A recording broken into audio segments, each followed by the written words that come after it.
প্ৰেমৰ বাবে ভাৰত আহি পালে বেলাৰুছৰ সুন্দৰী যুৱতী।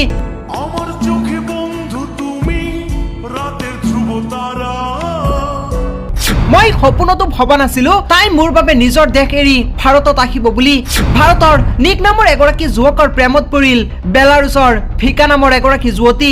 দেশৰ ৰং কেতিয়াও প্ৰেমৰ বাধা হ'ব নোৱাৰে তাৰে প্ৰমাণ কৰি দিলে তেওঁলোকে।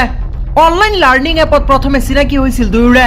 অনলাইন ক্লাছত দুয়ো একেলগে কৰিছিল বহু এছাইনমেণ্ট। লাহে লাহে দুয়োৰে মাজত আৰম্ভ হৈছিল প্ৰেমৰ সম্পৰ্ক। ঘণ্টাৰ পিছত ঘণ্টা দুয়ো ভিডিঅ' কল যোগে যোগাযোগ কৰিছিল। কিন্তু তেওঁলোকৰ প্ৰেমৰ এবছৰৰ পাছতেই ভিকা নামৰ এইগৰাকী বেলাৰুছৰ সুন্দৰী যুৱতী ভাৰতত আহি পালে আৰু দুয়ো অৱশেষত বিবাহপাশত আবদ্ধ হ'ল। আৰু তেওঁলোকৰ প্ৰেমে পুনৰবাৰ প্ৰমাণ কৰি দিছে দেশৰ ৰং কেতিয়াও প্ৰেমত বাধা হ'ব নোৱাৰে। আৰু বৰ্তমান সময়ত সামাজিক মাধ্যমত অতিকৈ ভাইৰেল হৈ পৰা এহাল দম্পতি হৈছে ভাৰতৰ এইগৰাকী নিক নামৰ যুৱক আৰু বেলাৰুছৰ এইগৰাকী ভিকা নামৰ যুৱতী।